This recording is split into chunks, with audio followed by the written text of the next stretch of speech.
10.8% year-on-year.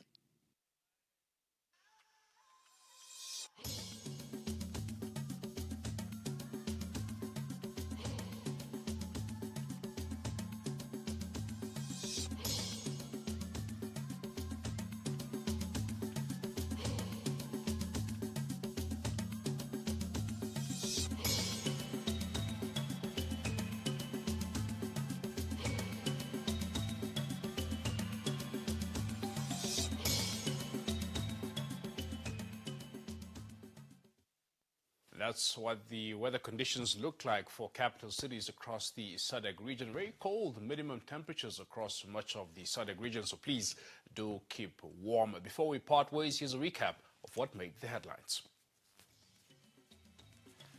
Mauritian Premier announces almost a complete lifting of lockdown after no local transmissions were recorded. Also, smuggling of goods through illegal points on the increase along the Botswana-Zimbabwe border. And Namibian farmer grows rice to support his family.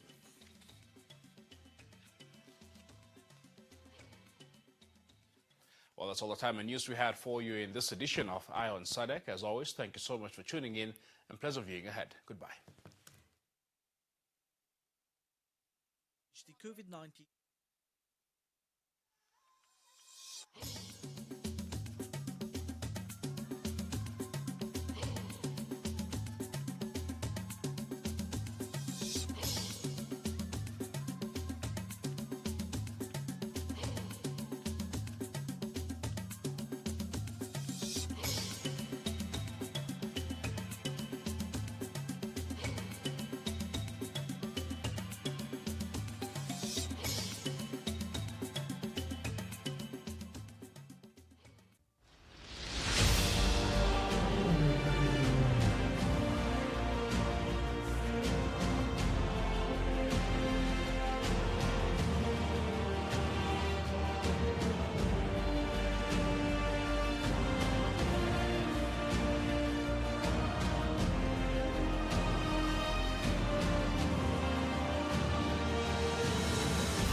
You are watching Eswatini TV.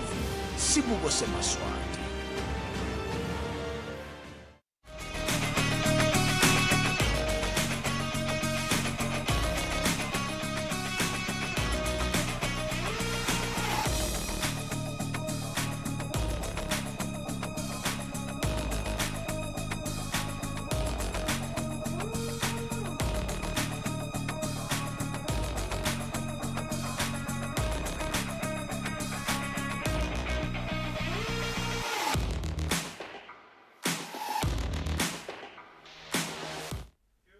Right time, right place. Hello and welcome. Beautiful evening once again on a Monday, the 15th. The date is the 15th of June. The year is 2020. Hello and welcome.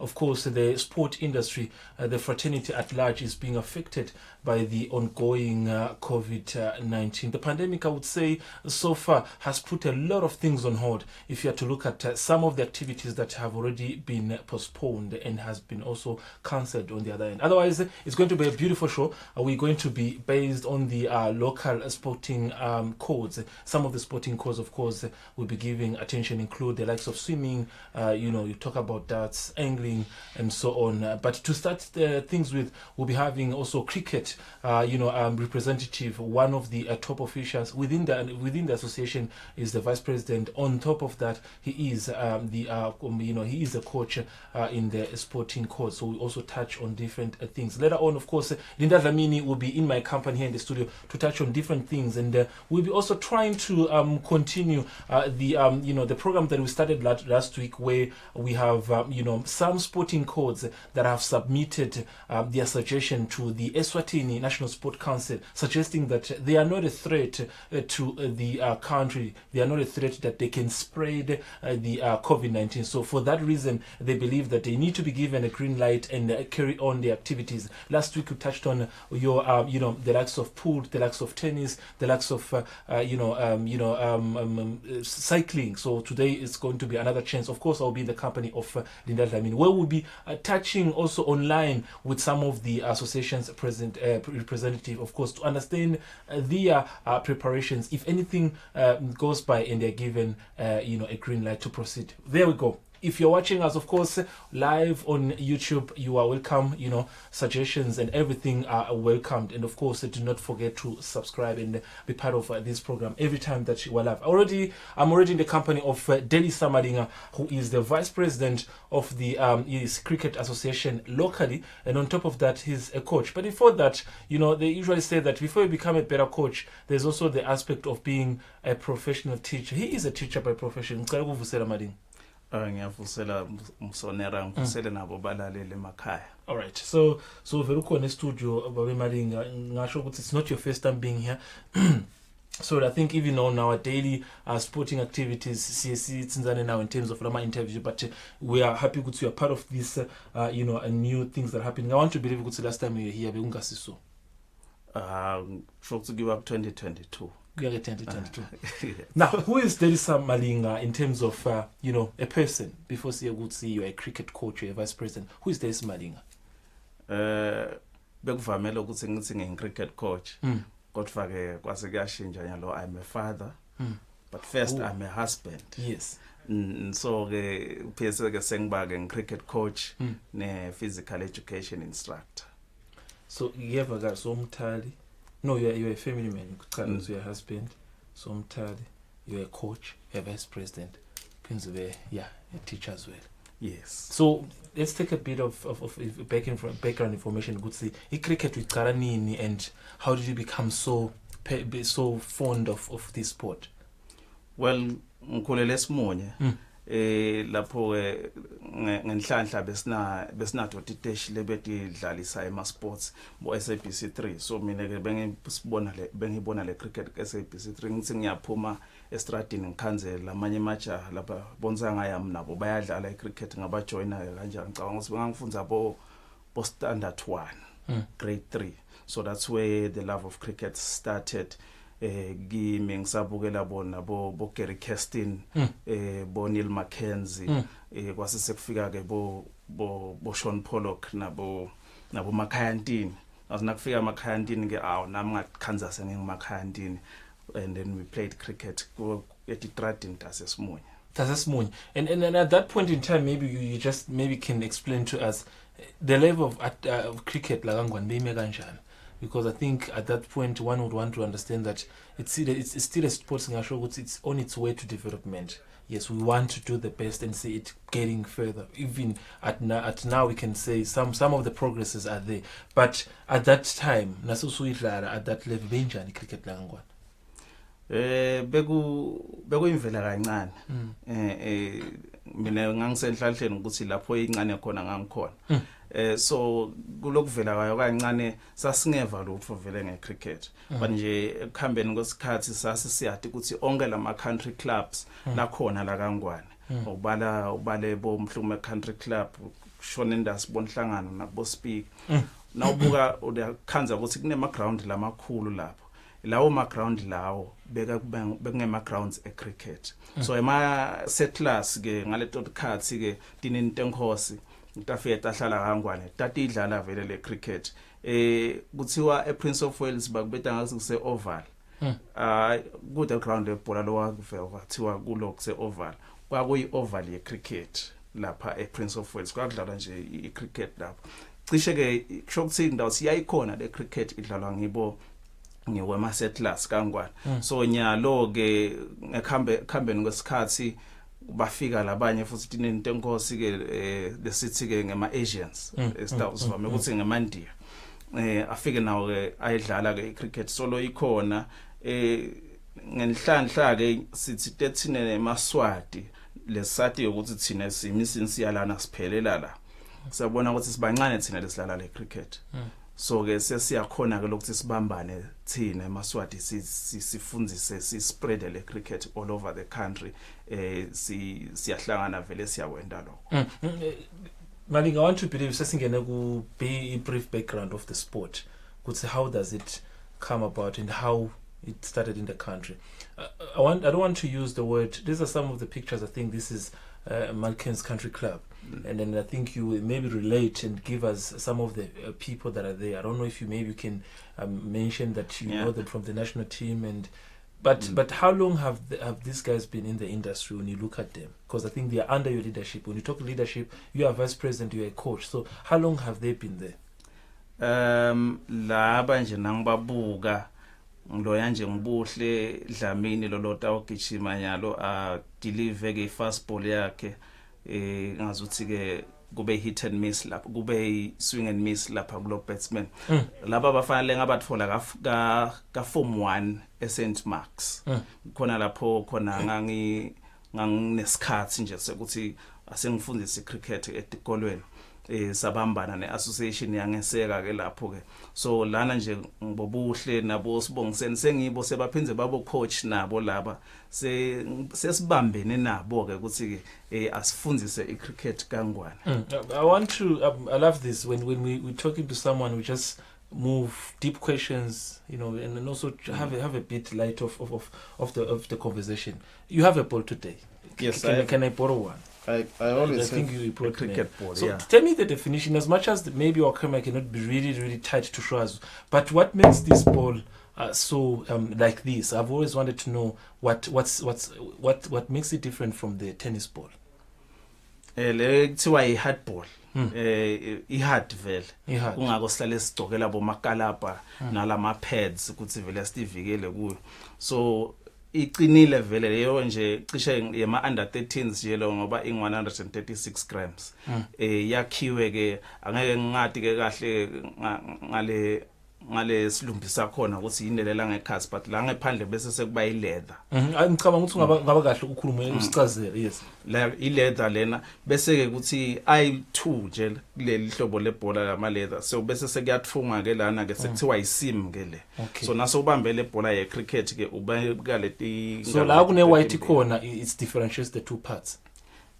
Yes, lana this is one half of the ball and then the other half of the ball. Yes.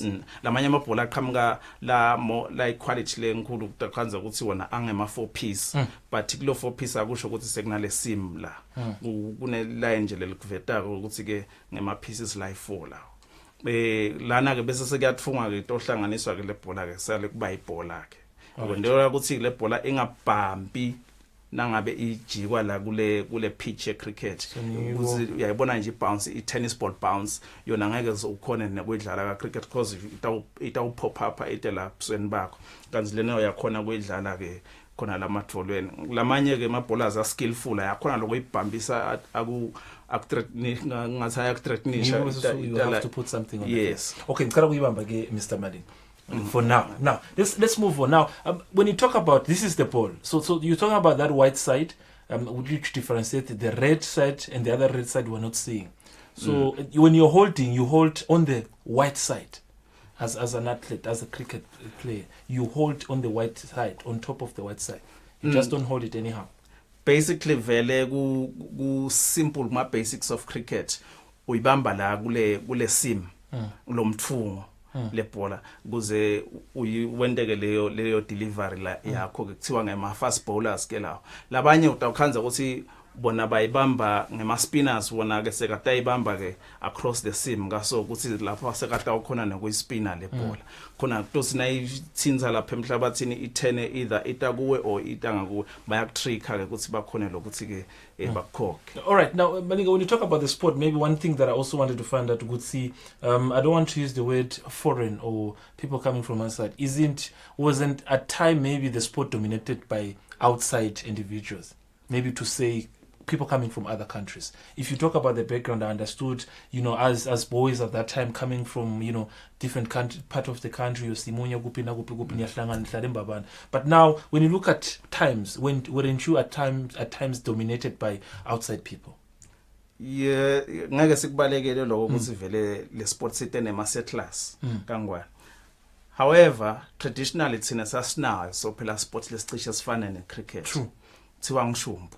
Nazidlala daye nje lapha le ndlela lokubalwa ngayo ngala ka cricket cishe kufane na shumbu na indlela lokubalwa ngayo ukuthi okay so ivikile ibhola sokuthatha emagame yachama ngebhola phinze yayivi cishe kufane so ke as a traditional sport sinako sivele thina la kangwane babe sebakumodifya ke baka George bakulungisa base ke bakuspreada emhlabeni wonke afika ke laba se-India bo Pakistan, Sri Lanka, Bangladesh bakudlala kakhulu ke nabo njengoba babonakala la kangwane kulombuto wakho ukuthi ngathi kunema foreigners noma ke bantu bekhamba labanyendi labasidlalako le sport site nabo vele nanathi ke sesiyakhula siyabona ukuthi hayi asesithini onke amaswati cishe incumbi yabo sesidlala sport kungabi ibhola kuphela kungabi ngiloka naloka kuphela ne cricket sidlala.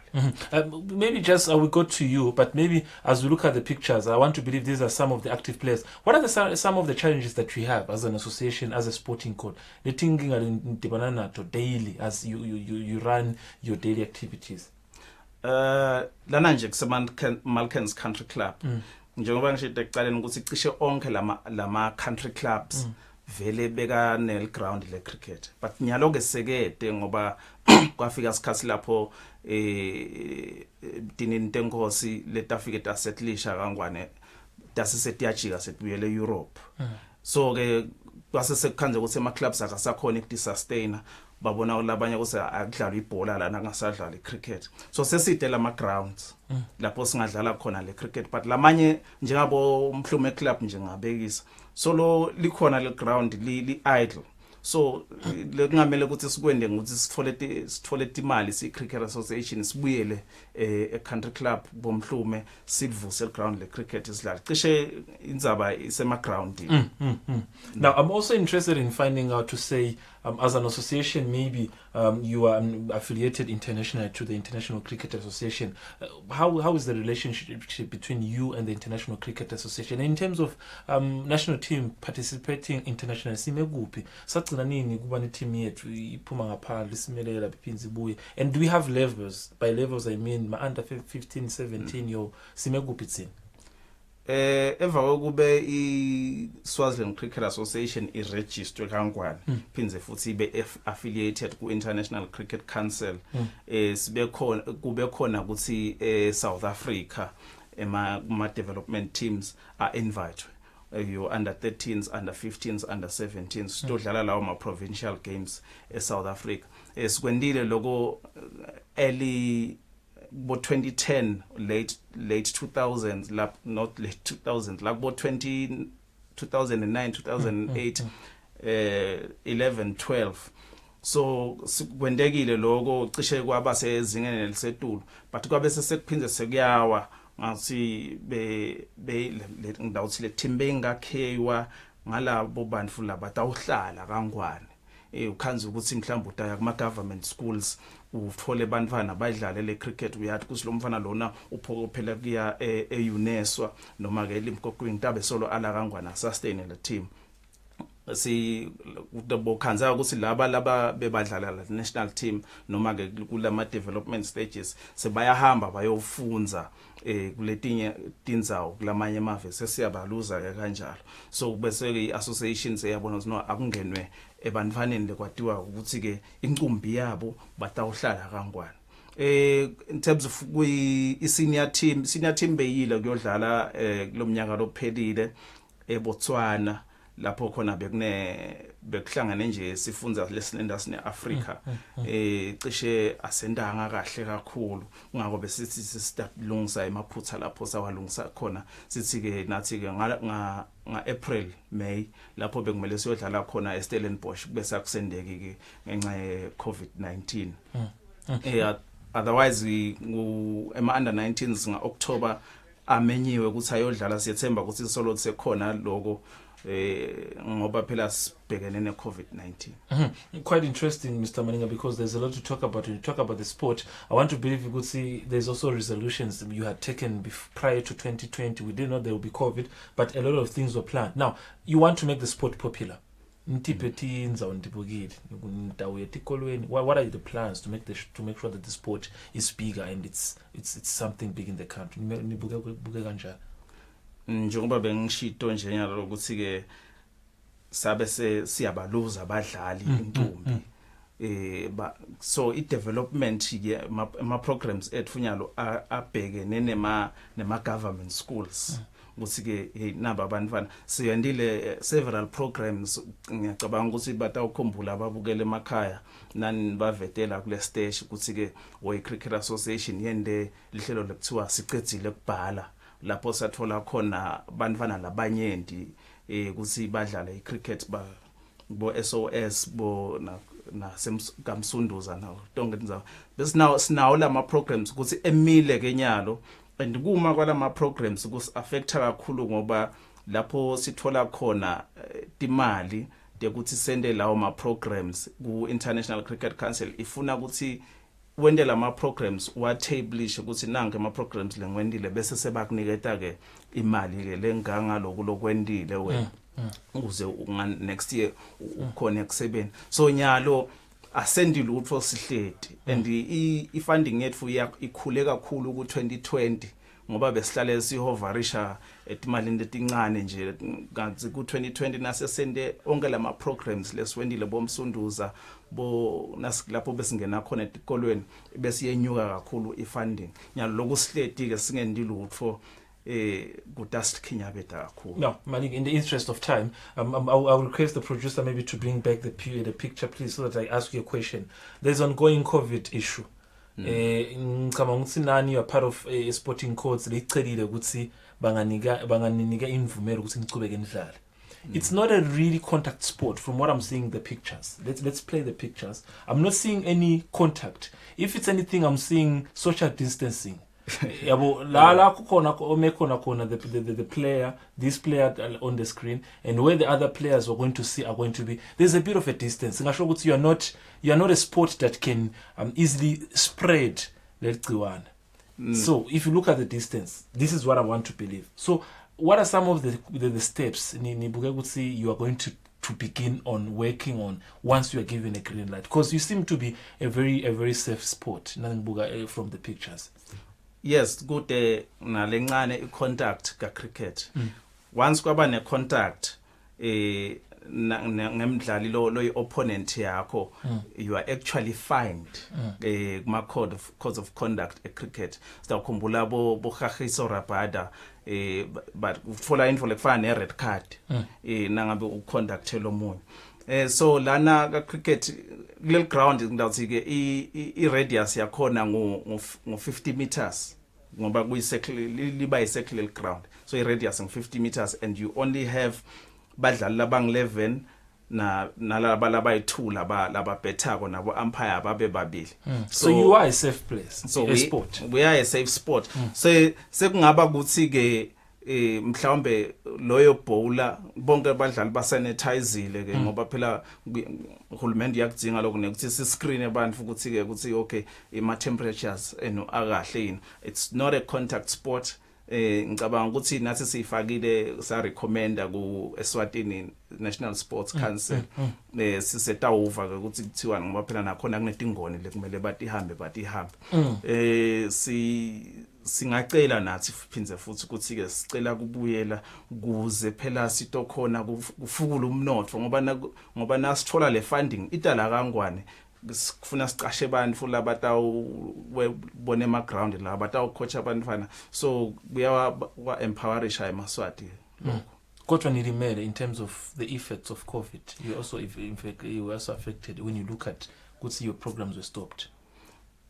Imali sithola ngekwenda ama programs ka cricket so vele silimele kakhulu lokunyalo kude lama programs. There you have it. Now before you leave, maybe the studio, I have 1 or 2 questions pertaining to you. You are president, Upinze Ubene coach. How do you balance? vice president, and principal coach.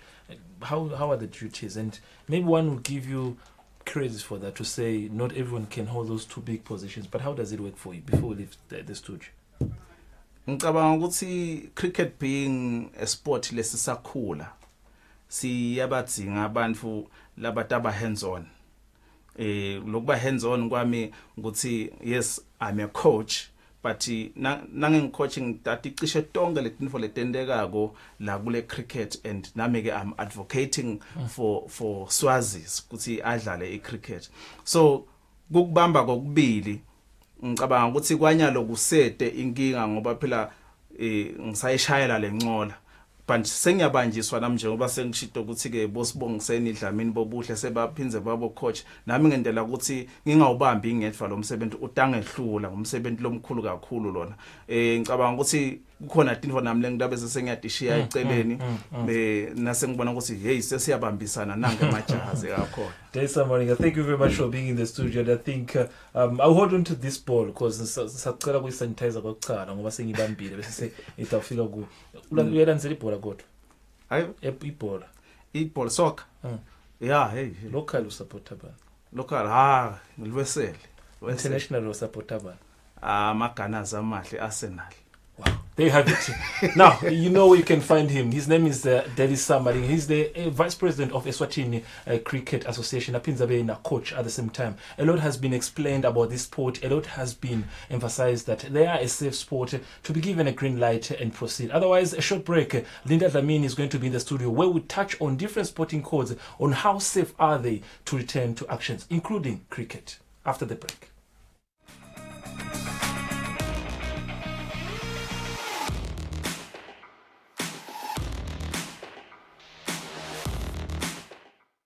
As countries begin easing coronavirus restrictions, scientists warn of a second wave of infections. In the last few days, there's been a surge of cases in some of the poorest neighborhoods. And many fear the economy is being prioritized above human life. Tens of thousands of people come here daily for business, and there are fears of a spike in COVID-19 cases. We bring you the latest developments from across the globe. Coronavirus pandemic. Special coverage on Al Jazeera. Labanengi labangenwa ligciwane lecorona bavame kuba netimpawu letingasito letimatima njengebuhlungu bemphimbo, kuphathwa inhloko, kushisa nekubanza, kukhwehlela lokomile, kuphefumula kalukhuni kanye nekudzinwa. Kepha kulabanye kuba matima njengoba leli gciwane lihlasela emaphaphu. Ngesikhathi umtimba ulwa nalo leli gciwane, wakheka emanti lagcola emaphashini. Emaphaphu ke angagcola emanti akuphefumuleki. Lokhu ke kubanga tingcinamba letinengi. Kuthi kweshisa kulabanye kuyasita ekunciphiseni kwanza kwesifo iCovid-19. Hlala ekhaya ungahambi. Eswatini sibambisene kulwa nekwanza kweligciwane lecorona. In the Kingdom of Eswatini, we learn from home because of the COVID-19 pandemic, through social media platforms and television.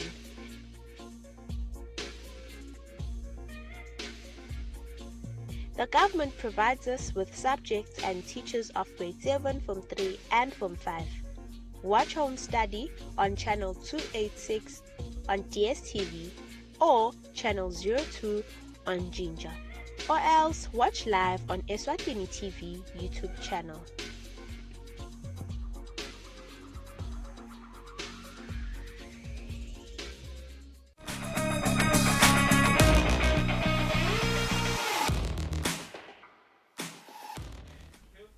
They have it. Still with you, of course. The show is Temidlalo. We're live. And of course, if you just join us, know that you haven't lost much. I'm already in the company of Linda Dlamini. And of course, if you're joining us on YouTube, it is a beautiful welcome. Do not forget, of course, to be part of us at the end of the show and try to always be there by subscribing. Otherwise, I'm already in the company of Linda Dlamini.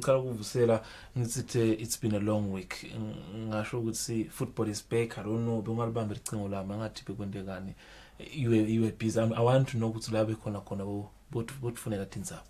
Fabrice ngiyabonga ngivusele malwelo wasekhaya ngalokho lokutithoba ukhuluma ngeweekend Fabrice sibonile Temidlalo incumbi tibuya including lamanye ama games ebhola nalamanye nje ngesibhola ngicabanga ukuthi vele bamvu sesitaba sincane lesikhathi ukuthi ubashayile Fabrice ubathole anytime nabafuna. There you have it. Dlamini is in the studio. A lot sitawukhuluma now Dlamini. Starting with the topic lesicele last week. We talked about some of the sporting codes Dlamini singasho ukuthi now babuka they are not a threat ukuthi they can spread COVID-19. Sikhulume ngabo cycling, sikhulume ngabo pool, sikhulume ngabo tennis last week. We talked about cycling, all those sporting codes. Namuhla we're also going to enlarge and look at some other sporting codes. Usuka la Dennis Malinga, cricket. Cricket singasho ukuthi so far sime kuphi Dlamini uyibuka wena?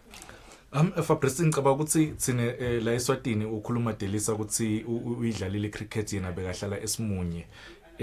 Dinqane letindzawo letingasho ukuthi betinaka kakhulu cricket.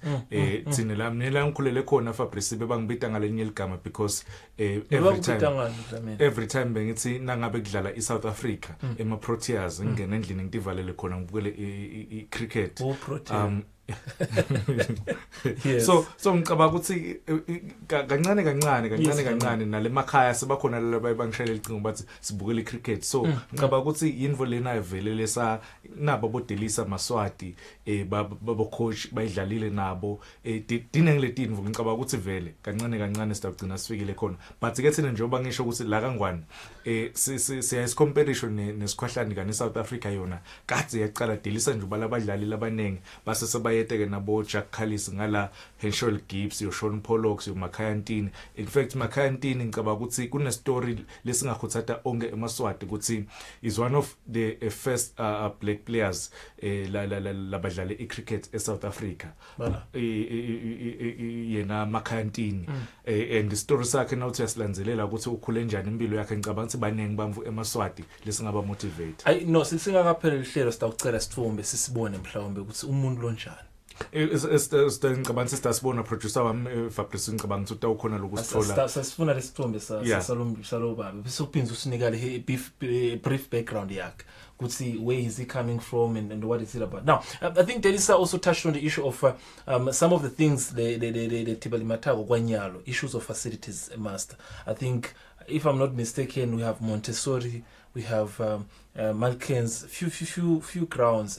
But would one want to say that maybe if they can have more grounds, then they won't have a problem? Fabrice ngicabanga ukuthi icricket nawo uyibuka nawo ucabanga uhleli phansi uyaye uthi sport lesilula kakhulu na ukhuluma ngefacility ukhuluma ngalabadlali kani letinvo ngicabanga ukuthi Delisa ngimbonile uphethe ibhola yecricket lamabhola lawa Fabrice from time to time bayawashintsha and aya contribute ukuthi igame uyiwine if lamabhola sekamadzala cause ayiseyendi level uyifunako wena uyibhola isida uyifast bowler noma uspin ukhuluma ngamabhola azilangithu na Delisa ukuthi nangalendlela loyibamba ngayo. But nangalendlela lihlala ngayo laphasi nawuyijika ayifanani naseyinzala nayo indlela leshaya ngayo ngile batsman ayifanani ayifika ihlala la kule ndvuku ekushaya ngicabanga ukuthi dinentinvo leti affecta uthini lesithi nasesiya international level tifike tis affect ukhuluma ngema ground sithi sinema ground kahle lapha phansi la kufike kuhlale khona le bhola kuyakhiwa letinvo leti kunabo groundsmen labati ukuthi le surface le uma ngifuna kudlala ema mind games ngiyiwine igame thina nje sidlala etshanini kude le surface ngiwe ibona ihamba ngathi it's exactly nalo tshani bethu akusiko straight nala kuhlala khona la siyasibona ukuthi akufanani lo green.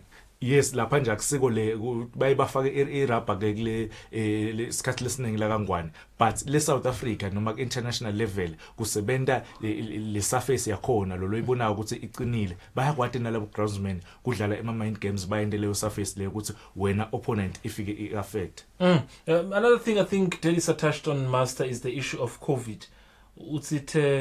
From the look of things, and now you can emphasize, they are not really a threat to the country. About COVID, but they seem to be, a sport. Social distance by bam. Nabanganiwa imvuma, Master. Do you think, bangaba safe to themselves and to the rest of the public? Bangaba safe Fabrice nawubuka ukuthi le sport vele akusiko sport ukuthi mhlambe labanenge kuyaye kwenteke ukuthi nje nangabe labadlali sebaya celebrate nawe uthola ukuthi bashayo leyo run noma bashayo leyo wicket ibhola ishaye iwicket ithole iwicket nase ba celebrate bahamba babanzawenye but ke lokho bangakwenda ukuthi kungasendeki because uyabona nje lana ukuthi iwicket keeper ibana ngemuva kwale batsman ibatsman abangithiwe ama batsman akwendeki nanga esinye isikhathi bashayisane labo bantu babo kusuke nje kuyingodi leyendekile but akwendeki bashayisane nala groundini nangabe lo mvu achase leyo bhola ukuthi ingafiki ishaye 4 lapha pass akwendeki ukuthi bahlangane ngicabathi bona ba safe but ke Fabrice iwari yami ukuthi njoba sengishilo ukuthi sine snebhadlo si letinvo le equipment lekudlalwa ngayo noma singasho thina ukuthi lamabhola atawusanitizwa atawendiwana lama teams incumbi yawo aphenza ajime ngawo lamabhola la hambe adlale ngawo lapha ngicabansi nileto tinvo leto nalama gloves mina nje ngibona ngathi icricket ingabuya if uthola ukuthi le bhola lejikwako lapha naye ufike ku wicket goalkeeper uyayibamba lama gloves akhe amanti asanitiziwe uyabona ayishikishe le bhola ayinike umpire naye une sanitizer yakhe ayisanitize phenza ijikele I fast bowler ngicabanga ngaleyo ndlela kungakhona ukuthi kudlaleke Fabrice nanga lama gloves lengikhuluma ngawo if angaba manti agcwale leyo sanitizer cause naka manti abambisana kahle futhi abe manti agcwalisele abe nale sanitizer kungadlaleka. There you have it, of course, cricket as a sport. A lot has been elaborated. Now, this is the picture we requested. Thank you very much, Mr. Producer. Tell me about this guy, Master, and height, what is he dressed, where is he at this point in time? What can we talk about this guy? Makayantini, South African fast bowler, because emabhola abamane Fabrice kuba nama fast bowler kuba nama spinners. Yena beka fast bowler. Ngicabanga ukuthi labanenge batamkhumbula between 1999 to 2011 nangaphosisi njengoba ngishilo ngathi is one of few players few black players labe ma cricketers eSouth Africa uLxhosa is from the Eastern Cape udlalile ke Fabrice une story behind coach wakhe Jennings bekangamthanzi Fabrice but uthi every time bekahlale amnika smile nakakhuluma nguMakayantini because yena uBlack akhulume abe harsh kulenye igame wamhlalisa ebenchini wangamdlalisa the next game wathola 6 oma wickets Makayantini akazanga athi thank you Makayantini ungidlalele kahle wadumisa yonke le team wangambali Makayantini but lokho kumfaka ngemanti emadolweni is one of the best fast bowlers emhlabeni. There you have it. Of course, this is a program. Not only we update you about sporting activities, but you get a lot to learn. I mean, having also learned how to hold a cricket ball and how you have to throw it, we also have a chance to know about the legends, what they carry. So much to learn to about. Thank you very much, Mr. Dlamini, to that. Now, moving on. Other sporting course to look at today.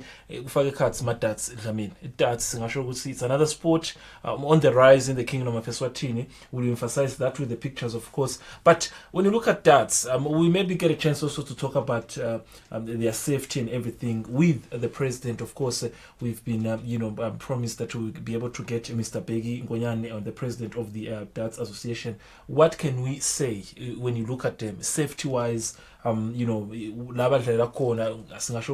It's a sport you can even play in your house and all those things.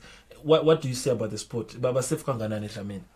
Idatsi Fabrice siyakhumbula ukuthi na before iCovid bekucishe ku sport nathi bese sisicover la isikhathi lesinengi sibona ke vele le social distancing by practice kakhulu because umdlali nangabe lo shayako lo jikako lapha akadzingi lokuphathanyiswa uyatimela nje lapha ajike le nakhuza yakhe la ijikako lapha but ngicabanga ukuthi nakhona lapha kudzinga ukuthi le timvo labadlala ngato bona ke banenhlanhla banawo lamahola ekudlalela emanzini akhona lengase St Michael's nala ekumathapha lapha eprison kukhona labadlalela khona ngicabanga ukuthi banenhlanhla ukuthi ikhona letindzawo akusito letindzawo last week lesatibala njengepool ukuthi tindzawo lothola ukuthi tindzawo tasetshwaleni bona banayo lendzawo ngicabanga ukuthi bangabuyela cause every time nabadlala njengoba ubona nje lana ukuthi bachelelene kude lokungathi lo muntu nakadlala kudzinga ukuthi umbhambazela amahlombe noma kudzinga ukuthi umshayele itandla ulaceleni uye manje uba yedwa lapha kaphathanyiswa uyafocusa ngicaba ukuthi bakahle Fabrice ukuthi bangabuya badlale if batawubhala kahle bacele nabacela ku sports council letimvo labathfakile lapha tiyacaca. While waiting for him on the line, I think same as maybe pool, begune believe because it's a sport in most cases that is played in social places, but at this point in time, it's a sport even outside those places. It's found there. I'm loving their uniform and how they dressed there. It shows the severity and the seriousness of the sport in the country. Ngicabanga ukuthi even international Fabrice uyabona ukuthi nakuma Olympics sesikhona le sport ngendlela lesikhule ngayo if thina Eswatini sithathathela phasi sibesolo sinalengqondo ukuthi sidlalwa ngilabo bamvu labo ngicabanga ukuthi sebakwendile njengoba ngisho ukuthi akhona nalamahola akusito letindzawo leto tekujabula kuphela la kutholakala khona emadats but yonke lendzawo lamahola acisha inqumbi sanako ngicabanga nje ukuthi kuyasiphuma Fabrice kancane lokuthi le sports idlalwa bamvu labanathako noma bamvu labanjani. There you have it, Mr. Tamino. Thank you very much. We are already live online with Begi Ngonyane, the president of the Data Association Eswatini. Sibusele Babe President, Sisho Gutsi, we are live on the sports show Temidlalo. I'm also in the company of Mr. Linda Lamin.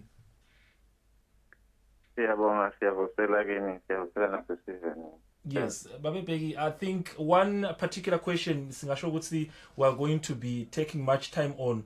You are one of Lama sporting codes. When one is to take a look, you are not much of a threat.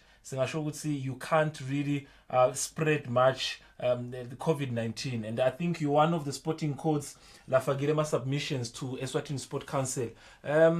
When you look at your sport, how sure are you that you are safe if you are to be given a green light and say proceed with the sporting codes? The sport is safe and everyone who is playing it is safe. Yeah, especially umdlalo wethu thina bemadasi awusiyo umdlalo kumbela okhanza khona ukuthi siyaconductana noma ke siyatsinisana ngaphandle kokuthi nasicala umdlalo vele utawudlala nemidlali ukhanze ukuthi uyamkhawula indlela yokukhawulana ukuthi nje nibe nemidlalo lomuhle. Kodwa-ke njengoba sekunjena kunale sifo lesikhona lesimo sinje vele kufuneka sente sure ukuthi siya-avoida-ke lokukhawulana and-ke njengoba sisho sport sethu asise-conduct noma sidlala la kula madati ethu ujika akho emadati kude emlo wathathako uwajike lokusho ukuthi vele kukhashane lokuthi ningathelelana futhi-ke ikakhulukathi nangabe usanithayizile la madati akho naletandla takho. Lokunye-ke thine sijika emadati umuntu ajikwa ngamunye at a time ebhodini yakhe lo munye usuke aqhelile vele akhweshile more than a meter away ngoba vele lo mdlalo wethu uthi nawujika akubede lokudisturba kolotudana. Nyalo-ke lokhu sekunjena vele setabalula ukuthi umuntu athi nje ukuthi wo i-distance vele kufuna ngaso sonke isikhathi abe ayivulile iyinkulu ukuze akhone ukujika emadati lomunye. Bese-ke njengoba uke wabona before la ma-dartboards ethu aba-cellphonezeni ngayinye about a meter or more apart inye i-dartboard. So-ke sibuka lokuthi lesingakwenza thina nje langathiwa siyabuyela siyadlala ngaba ukuthi kumbe ibhodi yinye ingasebenza lenye lelandzelako ingasebenzi lenye lelandzelako iyasebenza lenye ingasebenzi sishiye yinye emkhathini sitobasho lokuthi kude lokwenteka. Singakubalekeli nala ukuthi-ke sidlalela eholeni kuthiwa-ke kudlalela eholeni lesivukile ukuthi kuyafuneka lokuthi silifuthe lehola lethu cala bangangeni nje badlali. Bese lokunye lokulandzelako kufanele siwaprovide ama-sanitizers nalawo manti ngoba utawukhanza ukuthi labanye kumbe ama-sanitizers ayabalimata etandleni but la manti kufuna abe khona lawo lanensipho vele singakwenda lokho. Bese phinde kumbe sesingaba nayo leyo thermometer lesingathola kumbe longahamba yoyifunza ukuthi le thermometer isebenza njani kungathi nje sitendele thina ngoba sibona bahlale basikhombe ebusweni ngayo sithi kumbe isebenza kanjalo afunze bese soyeta soba khona ukuthi umdlali ngemdlali amhlole loyo-ke lotawukhombisa-ke vele ukuthi unetimpawu kumbe taleyo mkhuhlane. Vele ngingacela ukuthi sibambisane nemathimu ukuthi bambone nje sisengale singakafiki nekutodlala ukuthi lo mdlali wethu lona akasilo phile kahle kungathi unetimpawu zemkhuhlane avele asale angaze afike ngala ukuthi aze abonwe nalo ukuthi-ke umdlalo wethu One more question on my side, maybe before I hand over to Linda to maybe ask you one or two questions. Now, you've explained measures and safety programs that you have in hand so that you are safe. Now, tell us maybe in terms of the activities that you are likely to proceed with in terms of the tournaments. Nasingatsi kusasa noma weekend you are given a permission play. What are the tournaments singasho ukuthi will be already on set to start and running? Okay, lokho khona besivele sikhona sidlala i-ESRIC, lokusho i-SRIC League. So ngiyo lechubekako le menjena esaqala i-second round. So far kusengiyo lekufuna sichubeke nayo size siyoyiqedela. Bekusehlekele enye tournament besihlelile ngoba lokhu kume nje noma ngabe besihlelile vese sifuna siqalele phansi sihlale phansi sihlele kuthi sitawusuka la sidlale nayo lenye i-tournament. Kwanyalo bekusengile ESRIC League lebe sinayo ezematata. Mr. Gwanyana, I'm in the company of Linda Dlamini, so unembuto one or two angathi Dlamini. This is your time. You can ask Mr. Gwanyana what you think you wanted to ask pertaining to the sporting code. Mr. Ngonyane sikuvusele lishonile langa ngicabanga ukuthi umbuto wami uthi siyathi kusema associations lamanengi asebenta ngabo dokotela ukuthi nangabe tifika tikhasi leti kanje bathi ukuthi kutawuchujeka kanjani nini association likhona into lihlangothi labo dokotela nalokuthi emathimini neyengcizelele kanganani lokuthi bodokotela badzingeka. Yes, akusi contact sport but bodokotela ngiva ngathi badzingeka. Kukhona endleni kwendile nekuhlangana nalabo bodokotela. Dokotela asivame vele kuba naye sibuke nje ukuthi isport sethu vele besibukela ukuthi asi-conduct and kude i-physical conduct leyendekako. Kodwa ke njengoba bese kufike isimo lesinjengalesi vele njengoba sisho nje ukuthi sifuna sibe naye thermometer. Sekuyabita lokuthi sibe nalo dokotela noma lo tayofunza abe khona ukuthi atosiqhushisa ukuthi lona nangabe atholakala anje ufuna thathe diphi inyathelo.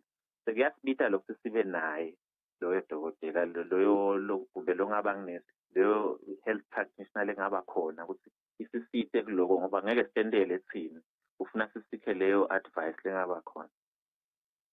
There you have it. Thank you very much, Mr. Gwanyana. We keep in touch to find out if given a permission nimeganjani and to make sure all the tournaments that you have, programs, plans that are informed to the public. Thank you very much. Have a good night, sir. Now, there you have it. I mean, quickly, maybe before we move to another sporting court, I think I loved your question. I mean, how safe are they? Do they have a health inspector to ensure they are doing those things? But I think maybe I would say it's not a sports it's already there so that they can afford someone to that. But maybe from the pictures, if they can do what he said they are going to do to ensure that these people are safe, I think maybe they stand a chance to be given a permission. Kakhulu Fabrice but ngicabanga ukuthi kuleli hlangothi labo dokotela baningi bavula labadlala. I want to believe labadlala emadats laba bonesi noma laba bodokotela kuyakhulumisana nalomvulo nje ukuthi uyathi sicela uside sengabe sport lesibhadalako but after isikhathi lesingaka nathi sitabe sekuba khona lesikuzamako asebente lo muntu a volunteer. Ngicabanga ukuthi lokho kungaba possible but ngivile mina indlela letishilo tikliye letinye tincumbi yato because vele umvu sebenzisa amadata akhe bese ngishilo nalokuthi umvu nakajika leyo data yakhe uba yedwa akafuna ukuphathanyiswa and umvu ujika abe yedwa ngasikhathi sinye. So ngicabanga ukuthi ku-clear but ke lengikuthanzile ukuthi utsite leli board labadlala kulo but wenda show ukuthi linakusebenta leli landzela kalisebenza iphindze kusebenta leli street lelilandzelako. So into tonke letinvo leto ngiva nje ngathi ku-clear konke la kushito. All right. Maybe moving on to the next sport, there's also, athletics. It's a sport. Maybe moving on quickly. We've seen also some of the examples that have been given pertaining to athletics. When you look at cycling, it's almost like athletics. I think the only problem is it's at the starting point. Because once the athletes have started moving, if it's anything, the distance they buy. So I think the worry iba at the end and at the beginning. But nala kuqaleni Fabrice ngicabanga sikhona letindlela letingentiwa because nawukhuluma nje ngalama sprinters incumbi yabo kuvamise kuba nalama starting blocks nanto Yes, distance. Yes. Yes. Ngicabanga ukuthi kuya kusinyiswe bantu, so ngicabanga ukuthi tonke letinto leto tingabuketwa even nakurelay ke nangabe kuphethwe lelo lutho uthola ukuthi amniketa lo mvulo. Ngicabanga ukuthi itinto leto letingalungisa letingalungiseka, but nayo le akusi contact sport because akusho ukuthi umuntu ugijimela inini lakhe. Ngicabanga ukuthi konke lokho ingakubuka sports association nakhona ukuthi kube clear labaka sports labaka athletic association ukuthi letindlela batawenta njani ukuthi babe safe lama athletes, because bakhona nalaba yenta i high jump, bakhona nalaba yenta long jump. So letinvo leto nabahleli phasi batibukile, including nabodokotela babo, ngicabanga ukuthi banika i go ahead bachubeka. And I think when you are doing an analysis, I think for the viewers also, it makes sense to say what we are saying and what you think. Maybe a feedback is always the best, but I think it's something that is within the public interest. But now, moving to a sport like swimming, Master, because and I think this is a tricky one. Maybe I would love us to first talk to the president of the Swimming Association, Mr. Pega Ngumalo, have this conversation with him, so that maybe after that we can also touch on the ins and outs about the sport. So we are live on Eswatini TV, Temidlalo. How are you, Mr. Ngumalo? No, good evening to you, Fabrice, and your team. And the viewers in the country. Yes, Babe Ngumalo, singasho ukuthi you are one of the sporting codes. You also submitted a request that you should be given a permission to proceed to play during this time, where Sport Council has suggested that those who feel like maybe they are not a threat to spread COVID, they should proceed. So you're amongst those sporting codes. One question in particular is to say, how affected have you been since the pandemic arose? Okay, for us it has affected us maybe because we were already at our advanced stage of winding up the season. Because as you know that in winter, as a sporting code, which is swimming, we don't do much in our off season. So the only thing that we do is then we compete regionally and internationally. So because it's warmer there and the conditions are good. So it hasn't affected us that much, but with this as a world pandemic, if I may put it that way, we had to abide by what was Sports Council saying when they suspended all the games. Because we thought there is nothing much that we can do if the country is in solidarity, then we have to join everybody.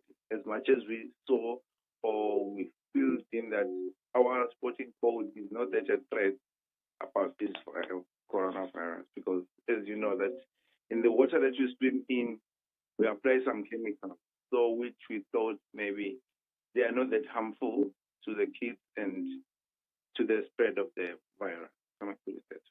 I think to that issue of the water, we get to that and get maybe more explanation. I think Mr. Lamin also has a lot of questions to ask pertaining to the water, to say if someone leaves a swimming pool, maybe for a dam it's fine, but if someone leaves a swimming pool and another one goes in, so how do you ensure that? Maybe before we get to that, maybe please if you can answer some of the measures that you'll be introducing if you are given a green light, if you are given a go ahead, if you are given a permission to proceed, some of the measures that you'll be starting to put in place if you are given that permission.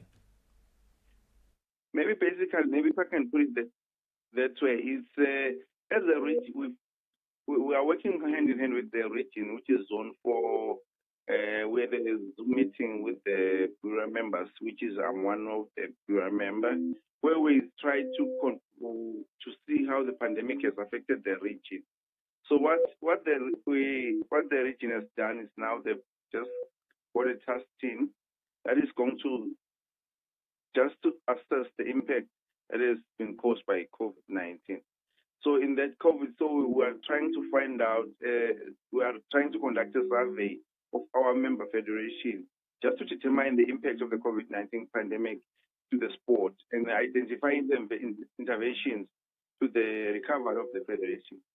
So which basically means that as much as we want to come back, but we want to see as a region now, and then what we are going to do once we've done that survey as a region, then we will see what applies in our country, which is Eswatini. Then we can take it from there. Beautiful to see you, of course, in the pictures, conducting a swimming session there at Rupotlodlem. Mr. Tamin has a question right next to me pertaining to that specific safety when it comes to swimming pool. How are you going to apply chemicals? Go ahead, Tamin. Mr. Nxumalo ngilinda Dlamini lo. Umbuto wami mina ulula Mr. Nxumalo uthi siyathi ukuthi kuma swimming pools kufakwa leyo chlorine kuzama kuvikela ukuthi kungathelelwana kugula. Ema competitions le ndawo abamba ngeke ayini emadamini ataba se swimming pool kuphela yini. Yeah, going forward for now, we are going to deal with the swimming pools, not open water. We call it open water when you go to the dam. For now, we are going to put all the open water swimming because of, as you have said, because the channel cannot treat. The dam is so big, we cannot put chlorine there to be washed away. But what we are going to do now, going forward, just for precautions, we'll use swimming pools because that is where we can control. We know the amount of chlorine that you can put in there that is going to be enough for the quality of water in that pool. And of course, maybe lastly, before we leave you, outside this issue of COVID, I think this is one of the tournaments you had started in January of maybe introducing long distances. Any international competition expected to take part of if you are given a permission? How is your calendar looking like? Oh, for now, what FINA has done, which is our international board, is they've cancelled all the international games for this 2020 and they've moved them forward to 2021. So, meaning 2021 will have a pile up of some games, international games, because as you know, they said for safety, there won't be any games this 2020 now moving forward.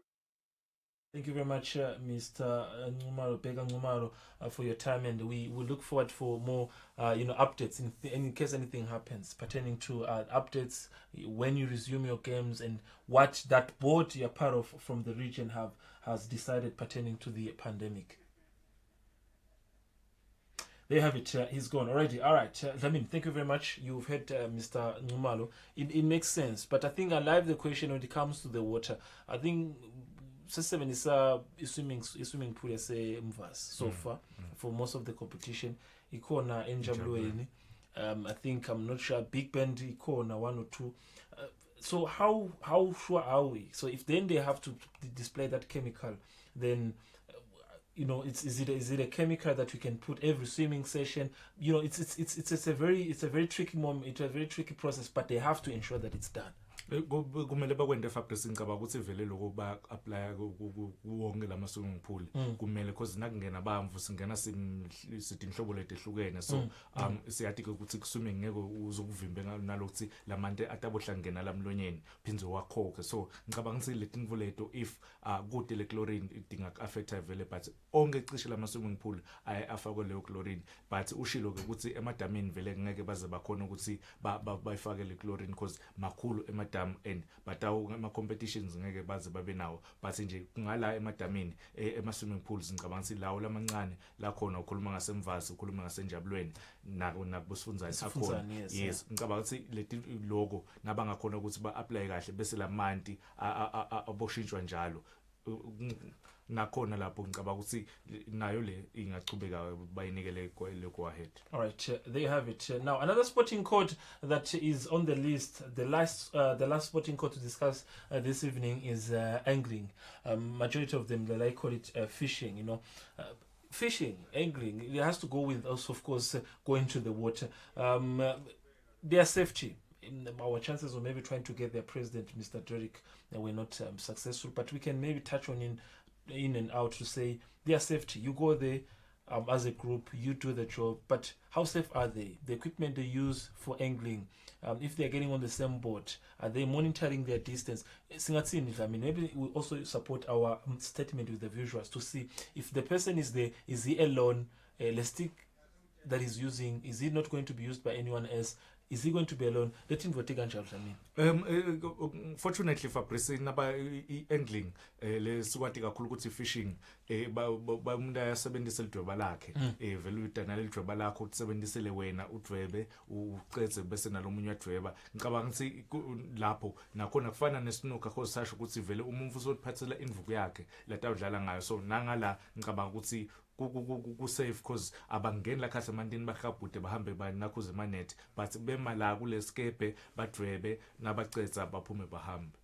They have it. Beautiful pictures, of course, showing us at the sporting. And otherwise, time is against us. Dlamini, those are the 5 sporting codes today. Moving next week, of course, we're going to give them more 5 sporting codes to what is to expect. Thank you very much for being with us, Dlamini. There you have it. We continue, of course, this journey of giving you some of the sporting codes that we believe that they are not a threat to spread COVID-19. Otherwise, today we touched on 5. And next week, there is 5 more to touch on. There is your volleyball still to come. There is your basketball. They're a contact sport. Maybe they have a say. Some of the sporting codes also want to know about what they believe in. Otherwise, if maybe by the time we get to next week, we'll have a report maybe coming from the Sport Council, coming from the ministry to how the submissions so far are going. Otherwise, for those who are watching us, it's been a beautiful moment. Of course, for me, on behalf of the program and those who brought you this program, we are saying it's a beautiful evening.